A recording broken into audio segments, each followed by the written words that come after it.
La prière est une arme. La prière est une arme, mais elle est efficace. Et je sais, comme l'a dit JD, que cette prière que nous faisons là aujourd'hui, elle va porter des fruits. Elle va porter des fruits. On ne les voit peut-être pas encore aujourd'hui, mais on sait qu'elle va produire quelque chose dans l'avenir. On sait que dans les lieux spirituels, nous sommes en train de déclencher des réalités qui vont devenir réalité dans les lieux naturels. Et nous sommes dans ces lieux naturels, mais on doit continuer ce combat. Le thème du message aujourd'hui, c'était c'était de supporter la course. Supporter la course. Il y a un passage que j'aime beaucoup, et je vais faire court, mais on va lire ce passage en entier. Je vous invite à ouvrir vos Bibles dans Exode 14, le chapitre 14 de Exode, à partir du verset 10, et dans Acte 5. Je vais le lire en entier parce que c'est important. Et si même on reste focalisé que sur ce texte, c'est pas grave. On va pas faire trop long. Mais voici ce qu'il dit à partir du verset 10. Voici ce que l'histoire nous rapporte à partir du verset 10. Pharaon approchait. Les enfants d'Israël levèrent les yeux et voici les Égyptiens étaient en marche derrière eux. Le peuple d'Israël venait de sortir de l'Égypte. Il venait de sortir de 400 ans de captivité. L'Égypte les avait laissés partir, mais à un moment donné, ils ont dit non, on va les rattraper. Et pendant que le peuple d'Israël est en chemin, ils arrivent face à la mer Rouge et derrière eux, il y a les Égyptiens qui arrivent pour les exterminer parce qu'ils n'avaient pas d'autre objet que cela. Et les enfants d'Israël, quand ils les virent, eurent une grande frayeur. Ils crièrent à l'Éternel. Et ils dirent à Moïse, n'y avait-il pas de sépulcre en Égypte sans qu'il soit besoin de nous mener mourir au désert? Que nous as-tu fait en nous faisant sortir d'Égypte? N'est-ce pas là ce que nous te disions en Égypte? Laisse-nous servir les Égyptiens, car nous aimons mieux servir les Égyptiens que de mourir au désert. Moïse répondit au peuple, ne craignez rien, restez en place et regardez la délivrance que l'Éternel va vous accorder en ce jour. Car les Égyptiens que vous voyez aujourd'hui, vous ne les verrez plus jamais. Est-ce que vous pouvez dire ça? Plus jamais. Plus jamais. Plus jamais. Est-ce que là où vous êtes, vous pouvez proclamer ça? Plus jamais. Amen. Plus jamais. L'Éternel combattra pour vous. Et vous, gardez le silence. Ouh! L'Éternel combattra pour moi. Est-ce que tu peux dire ça là où tu es, toi qui es en live? Dis, l'Éternel combattra pour moi. L'Éternel dit à Moïse, pourquoi ces cris? Pourquoi ces cris? Parle aux enfants d'Israël et qu'ils marchent. Arrêtez de crier, marchez. Toi, il dit à Moïse, lève ta verge et tends ta main, c'est-à-dire le bâton, et tends ta main sur la mer qui est en face de toi, fends-la, et les enfants d'Israël entreront au milieu de la mer à sec. Et moi, je vais endurcir le cœur des Égyptiens pour qu'ils y entrent après eux. Et Pharaon et toute son armée, ses chars et ses cavaliers feront éclater ma gloire. Et les Égyptiens sauront que je suis l'Éternel quand Pharaon et ses chars et ses cavaliers auront fait éclater ma gloire. L'ange de Dieu qui allait devant le camp d'Israël, parce qu'ils étaient accompagnés jour et nuit par Dieu lui-même, qui se présentait sous forme d'une nuée.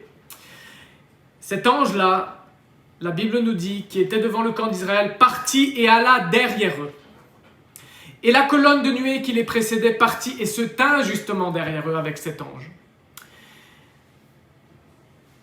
Verset 20, elle se plaça entre le camp des Égyptiens et le camp d'Israël. Cette nuée était ténébreuse d'un côté, donc du côté des Égyptiens, et de l'autre, elle éclairait la nuit. Waouh, vous voyez ce que Dieu est capable de faire? Et les deux camps n'approchèrent point l'un de l'autre pendant toute la nuit. Moïse étendit sa main sur la mer, et l'Éternel refoula la mer par un vent d'Orient qui souffla avec impétuosité toute la nuit. Toute la nuit.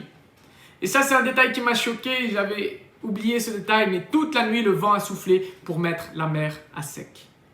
Et les eaux se sont fendues. Les enfants d'Israël entrèrent au milieu de la mer à sec, et les eaux formaient comme une muraille, à leur droite et à leur gauche. Quand le peuple s'est retrouvé, j'aurais pu intituler ce message « Supporter le dilemme » parce que Ici, l'histoire nous montre que le peuple s'est retrouvé face à un dilemme. Il était face à la mer Rouge et ils ont commencé à crier parce que derrière eux, il y avait les Égyptiens qui en voulaient à leur vie, qui leur en voulaient à mort, autrement dit. Et en face d'eux, il y avait un obstacle infranchissable.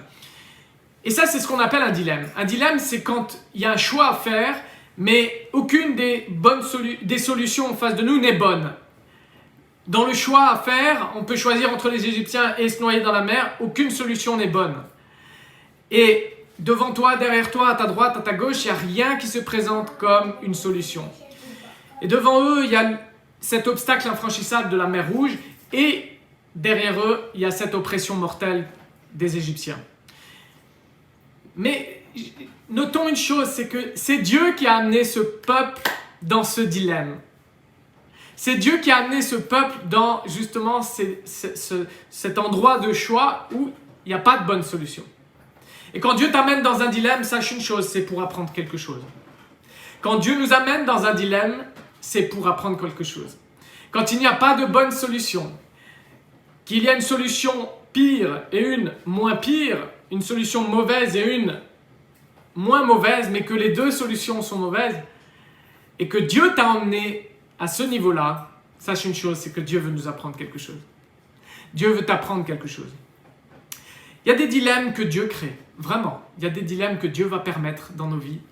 Il y a des dilemmes que Dieu a peut-être permis dans ta vie et que tu as refusé et tu as fait marche arrière parce que tu t'es dit non, je retourne. Le peuple d'Israël voulait ça. Il voulait revenir. Il voulait récupérer justement et dire quitte à vivre un petit peu, autant vivre en Égypte un petit peu. Mais Dieu avait créé ce dilemme pour leur apprendre quelque chose. Leur apprendre quelque chose de Dieu et leur apprendre quelque chose de eux avec Dieu. Mais il y a aussi des dilemmes effectivement que nous pouvons créer et surcréer. Un dilemme que le peuple aurait pu créer, c'est on se retourne tous vers le peuple d'Égypte et là on se retrouve encore avec 400 ans d'esclavage et finalement mourir pareil comme si on était resté sur place. C'est-à-dire qu'il y a encore l'esclavage et la mort, c'est pareil, c'est un dilemme où les deux solutions sont mauvaises. Et ça, souvent, quand on se retourne, quand on tourne le dos à Dieu, on va créer de nouveaux dilemmes. Il faut le savoir. Mais dans les dilemmes que Dieu crée, que Dieu permet, il y a une chose qui fait la différence. C'est sa présence. C'est sa présence. Si Dieu a permis ce dilemme, peut-être que vous êtes dans un dilemme aujourd'hui. Peut-être que vous êtes au milieu de votre course, là, dans un choix difficile. En face de vous, la mer Rouge, derrière vous, l'oppression mortelle. Dieu ne s'attend pas à notre retour en arrière. Et ce n'est pas ce qu'il veut. Quand nous sommes face à un obstacle que lui-même a voulu, il ne veut pas qu'on fasse marche arrière, qu'on aille et qu'on retourne vers ce qui nous semble la moins pire des solutions. Le seul retour en arrière que Dieu attend, c'est pour le retrouver lui. C'est quand nous nous sommes éloignés de lui, quand on a fait demi-tour, on lui a tourné le dos et qu'on s'est éloigné de lui. Ça, c'est le seul retour que Dieu veut. Revenez à moi. Et j'ai entendu ça dans ma vie pendant quelques années où je m'étais éloigné de Dieu justement. Et où je croyais qu'avec mes propres capacités, j'étais capable de faire par moi-même. Mais vous savez quoi? Dieu ne disait qu'une seule phrase. Revenez à moi, revenez à moi. Et j'ai dit plus jamais, le jour où je suis revenu à Dieu et où j'ai abdiqué devant lui, ça a été une difficulté terrible, mais j'ai dit plus jamais, je ne veux entendre cette phrase, revenez à moi. Et nous sommes parfois dans des dilemmes que Dieu crée. Et parfois même, tu veux faire confiance à Dieu et tu sens que tu ne peux pas retourner en arrière.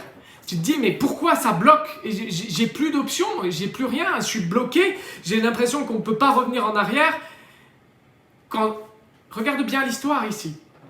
Si Dieu bloque le retour en arrière, c'est parce qu'il est en train de bloquer ton ennemi. Si Dieu bloque ton retour vers l'arrière, c'est parce qu'il est entre toi et ton ennemi. Et parfois, on veut outrepasser justement ce qu'il est en train de faire pour nous, pour dire, mais je vais choisir ce qu'il y a de moins pire et tant pis, on va faire comme ça, on va accepter que ce soit comme ça. Mais Dieu n'est pas comme ça. Parce que Dieu est le Dieu qui ouvre des voies dans le naturel des voies surnaturelles. Dans le naturel, Dieu vient mettre son surnaturel pour ouvrir des voies. Quand Dieu crée un dilemme, c'est pour nous montrer qui il est. Parce que qu'est-ce qu'il dit là? Il dit, je vais montrer ma gloire, je vais montrer qui je suis. Mais il est en train de bloquer l'ennemi justement, et c'est ce qui bloque notre retour en arrière. Alors, Moïse leur dit, restez en place. Restez en place. N'essayez pas de bouger dans tous les sens, d'essayer de trouver des solutions par vous-même. Restez en place. J'avais déjà partagé ça dans un message sur ce texte. Rester en place ici, ça ne veut pas dire ne rien faire, on ne bouge plus. Non, rester en place, ça veut dire rassembler ce qui est à notre portée, ce qui est de notre responsabilité et nous préparer à nous mettre en marche. Rester en place, ça veut dire rester confiant. Rester confiant. Ici, le terme hébreu, c'est aussi rester ferme, la traduction. Rester ferme, rester en place, rester ferme dans notre position. Et ça m'a rappelé ce que Ésaïe a dit, enfin ce que Dieu dit à Ésaïe justement et au peuple dans Ésaïe 30, verset 15, où il dit « C'est dans la tranquillité et le repos que sera votre salut. C'est dans le calme et la confiance que sera votre force. » C'est dans la tranquillité et le repos que sera votre salut, c'est dans le calme et la confiance que sera votre force. Rassembler justement ce qui est à notre portée, c'est agir en faisant ce qui est de notre responsabilité, en laissant la peur de côté, comme quelqu'un qui sait que Dieu est avec lui. Faites ce qui est à votre portée. Laissez ce qui est à la portée de Dieu à Dieu. Mais agissez quand vous rassemblez ce que vous êtes, ce qui est à votre portée, ce qui est de votre responsabilité, agissez avec confiance. La confiance, la foi que nous avons en Dieu, c'est notre confiance en lui. C'est la confiance qu'on lui porte. C'est le calme et la confiance sera notre force. Et je sais qu'actuellement, je le vois à travers mes patients, je le vois à travers les messages que je reçois, mais il y a un esprit, et on a prié justement contre ça, de rébellion en France. Il y a un esprit de j'en ai marre, je veux plus vivre ça. Et je comprends. Il y a un esprit aussi qui intimide et qui dit non, ça va être tout le temps comme ça, il faut se rebeller, vous ne pourrez plus vivre normalement. C'est un esprit qui justement nous intimide et veut nous paralyser, veut nous empêcher de vivre.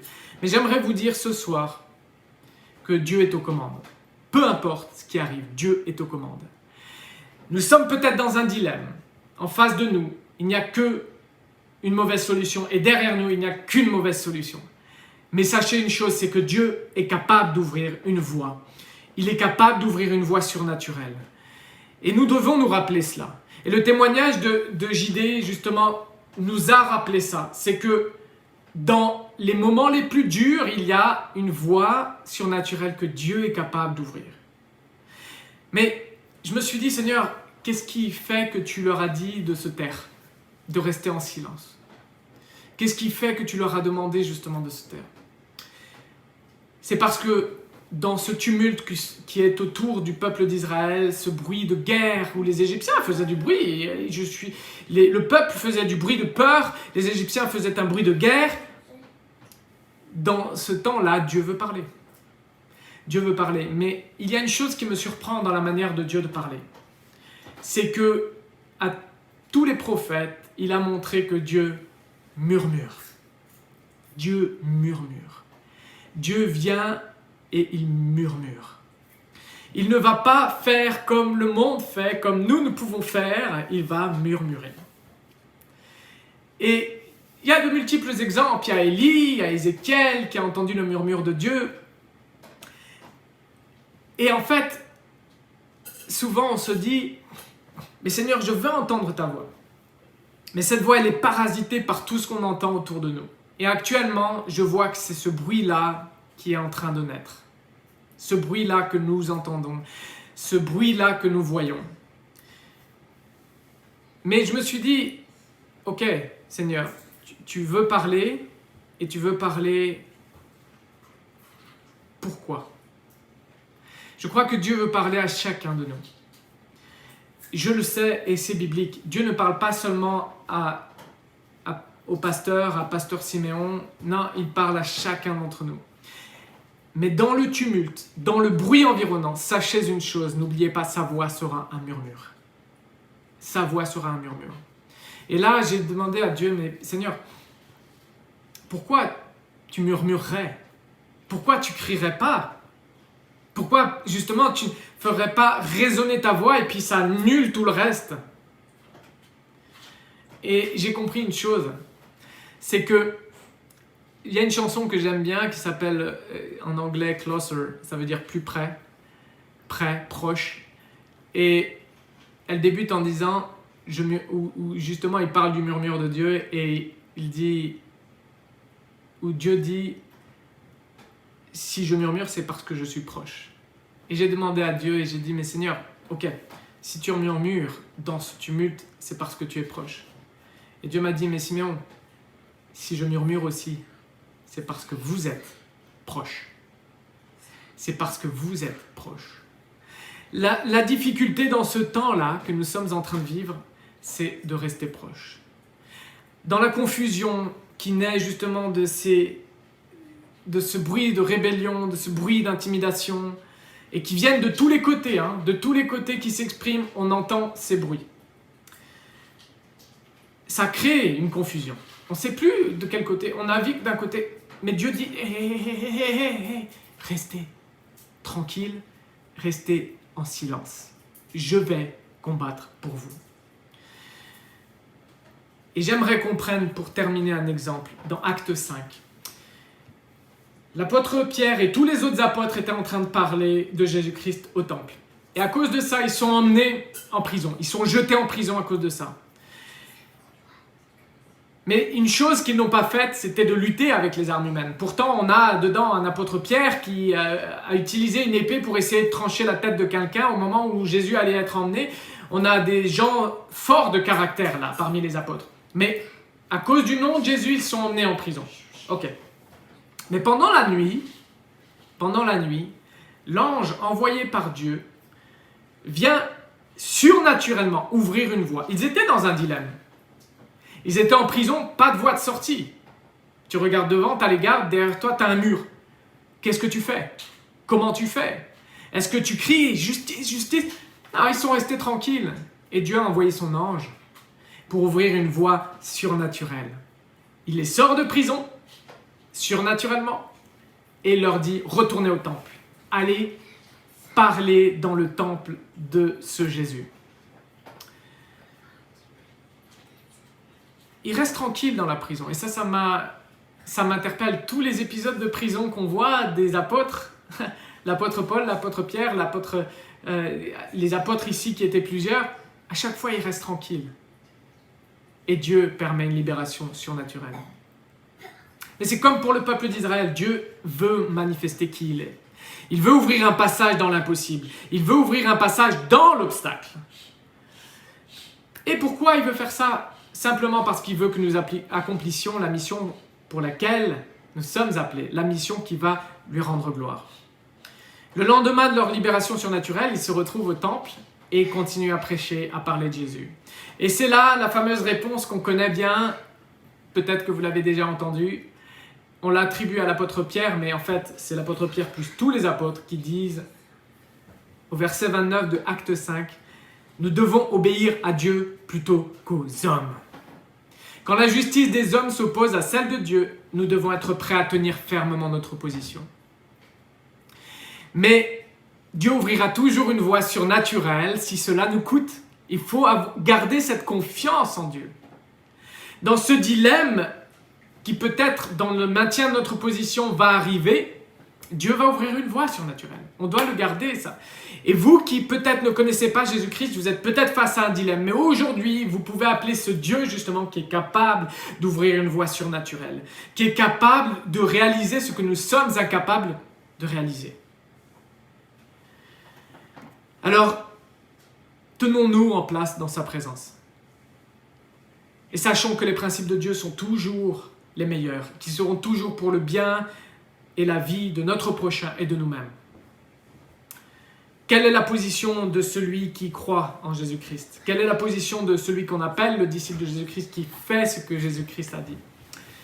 Je crois qu'il faut faire entendre sa voix. Et cette semaine, j'étais tellement heureux parce que Dieu m'a donné justement l'opportunité d'amener encore une âme à Jésus-Christ. Même dans le confinement, c'est possible.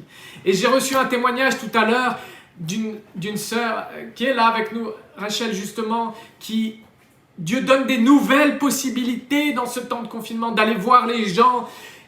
Essayons d'être imaginatifs pour entrer dans ce que Dieu a prévu pour nous. Créons justement les nouveaux espaces pour que Dieu puisse s'exprimer. Et quand nous nous retrouvons dans un dilemme, sachons que Dieu va ouvrir une voie surnaturelle. Sachons que Dieu va ouvrir une voie surnaturelle. Et vous savez quoi, les disciples, quand ils étaient au temple, pour la deuxième fois, après être sortis de prison, l'ennemi vient et il choisit de les condamner à nouveau. Et ils prennent des coups de fouet. Mais la Bible nous dit qu'ils étaient joyeux d'avoir été battus à cause du nom de Jésus. Vous imaginez, moi je suis sûr qu'ils étaient tous ensemble, les uns à côté des autres, en train de peut-être rire de manière surnaturelle, justement d'être fouettés à cause du nom de Jésus. Parce que la Bible dit clairement qu'ils sont repartis joyeux.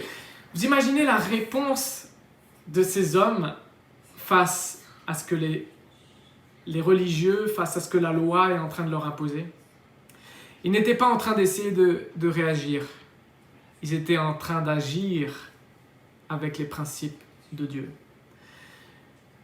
Et le disciple de Jésus-Christ, il ne compte pas justement sur ses propres forces. Il dit, c'est sur Dieu que repose la transformation de ma vie, mais de mon pays aussi. Mais c'est sur moi que repose l'obéissance. L'obéissance repose sur moi. Et je crois qu'on doit se tenir prêt en tant qu'Église. Église Vie Extraordinaire de Strasbourg, tenez-vous prêts. Il y a un nouvel avenir pour l'Église de Strasbourg. Le meilleur est devant nous. À partir de l'année prochaine, je vous assure que Dieu va ouvrir une porte surnaturelle dans ce dilemme. Il va ouvrir une porte dans la ville, il va ouvrir une porte dans les autorités. Il va ouvrir une porte pour que justement nous puissions entrer dans les bonnes œuvres qu'il a déjà préparées pour nous. Oh Jésus! Et peut-être que vous ne le croyez pas, mais je vous assure que l'année prochaine, moi je le vois déjà, j'en rêve déjà. Je ne me laisse pas guetter par ce que je vois là actuellement. Je sais que des âmes vont venir à Jésus-Christ. Je sais qu'on va pouvoir atteindre des âmes d'une nouvelle manière. Par le travail que nous pourrons accomplir dans la ville, par les bonnes œuvres que Dieu a déjà préparées par avance pour nous. Alors, Église de Jésus-Christ, dans le temps où nous sommes là, Église Vie Extraordinaire de Strasbourg, restez en place. Mais l'Église doit rester en place victorieuse, plus que victorieuse. Et j'aime cette promesse de Jésus qui dit que même les portes de l'enfer ne prévaudront pas contre l'Église. Les portes de l'enfer ne prévaudront pas contre nous. Restez en place fermement. Faites ce qui est de votre responsabilité et Dieu va ouvrir une voie surnaturelle. Le meilleur est devant nous. Et je crois que ce temps que nous vivons est propice à notre transformation. Ne le voyons pas comme un empêchement, mais comme une opportunité. Et si dans ta vie, tu es face à un dilemme, alors j'aimerais t'aider avec cette dernière image. Le thème du message, c'est supporter la course. Parce que la course, ce deuxième confinement, j'ai su une chose. Dieu m'a dit, il va vous demander de la patience. Il va vous demander de la patience et de la persévérance. Mais notre course avec Jésus est parfois parsemée de dilemmes. Nous sommes devant des choix où aucune des solutions humaines n'est bonne. Et ça, on doit accepter ce premier dilemme. C'est que Jésus met en place dans nos vies parfois des dilemmes. Eh oui, c'est peut-être désarçonnant. On se dit, mais la vie avec Jésus, c'est pas censé être tout rose. Ce n'est pas ce qui est dit dans la parole de Dieu. Jésus n'a pas promis cela. Il a dit, vous aurez des épreuves, mais n'ayez pas peur, car j'ai vaincu le monde. Mais aussi une chose qu'on doit accepter, c'est que la course avec Jésus n'est pas vraiment un sprint. On aimerait que ce soit un sprint 10 secondes sur le 100 mètres, vous savez, la foule qui vous acclame, les sprinteurs bien musclés, bien vifs, vous savez, et que la vie chrétienne, c'est ça, on trace et on arrive.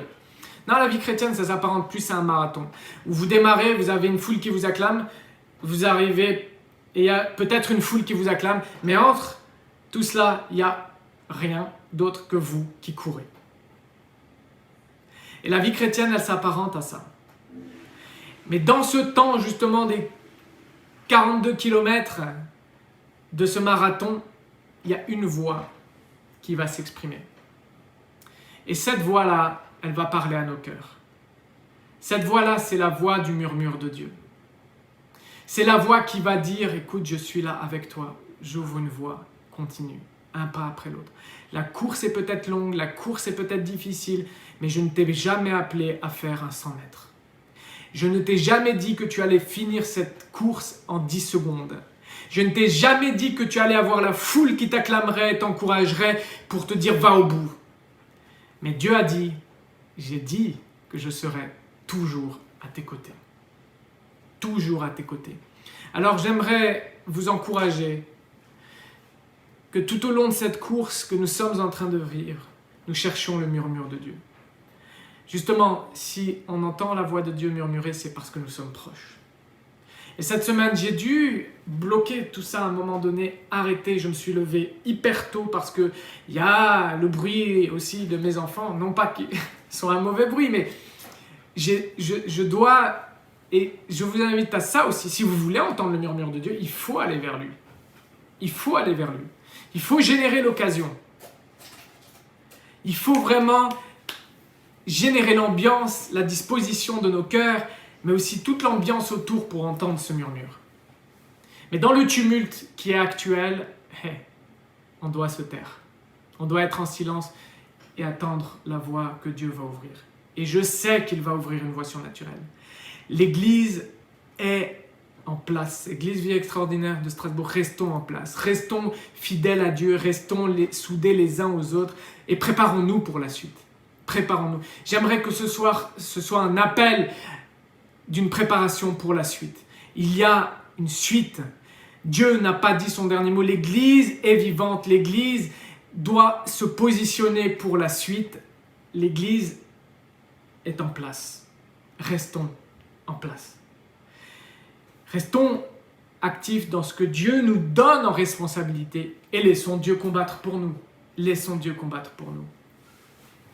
Il y a la course, et je termine avec ces 2 versets. L'apôtre Paul dit dans Actes 20-24, « Mais je ne fais pour moi-même aucun cas de ma vie, comme si elle m'était précieuse, pourvu que j'accomplisse ma course avec joie, et le ministère que j'ai reçu du Seigneur d'annoncer la bonne nouvelle de la grâce de Dieu. » C'est ça qu'on peut faire. Demandez à Dieu, quand vous êtes dans un dilemme, d'ouvrir une voie surnaturelle. Et tenez-vous prêts à vous mettre en marche. Tenons-nous prêts à nous mettre en marche. Ne cherchons pas à droite, à gauche ce qu'il faut faire, comment faire, crier. Non, tenons-nous prêts à nous mettre en marche. Et il y a le bout de la course. Et le bout de la course, c'est la victoire assurée par notre foi persévérante en Jésus-Christ. Voici ce qu'il dit l'apôtre Paul au sujet de cette course dans 2 Timothée 4, versets 7-8. « J'ai combattu le bon combat, j'ai achevé la course, j'ai gardé la foi. Désormais, la couronne de justice m'est réservée, c'est la récompense. Le Seigneur, le juste juge, me la donnera dans ce jour-là, et non seulement à moi, mais encore à tous ceux qui auront aimé son avènement. » Alors vraiment, j'aimerais vous encourager à croire dans ce Dieu. On a chanté ce Dieu des miracles. Le Dieu qui était, qui vient et qui revient. Il y a des promesses. Peu importe ce qui va arriver, Dieu est au contrôle. Et peu importe même le temps qui est actuel, sachez que Dieu est au contrôle. Si on est, dans peu importe, un des fléaux envoyés par Dieu, ça veut dire qu'il est au contrôle. Ça veut dire qu'il maîtrise. Ça veut dire qu'il contrôle. Et qu'il est en train de préparer une voie dans ce dilemme. Alors, préparons-nous à nous mettre en marche. Préparez-vous. Restez en place et préparez-vous. Hey, On espère que cette vidéo vous a encouragé et qu'elle a fortifié votre foi. Si tel est le cas ou que vous ayez regardé cette vidéo, allez sur notre chaîne YouTube Église Vie Extraordinaire Strasbourg et abonnez-vous à notre chaîne. Cliquez sur j'aime, mettez un pouce vers le haut et partagez cette vidéo. D'autres ont besoin de ce message. À très bientôt, que Dieu vous bénisse.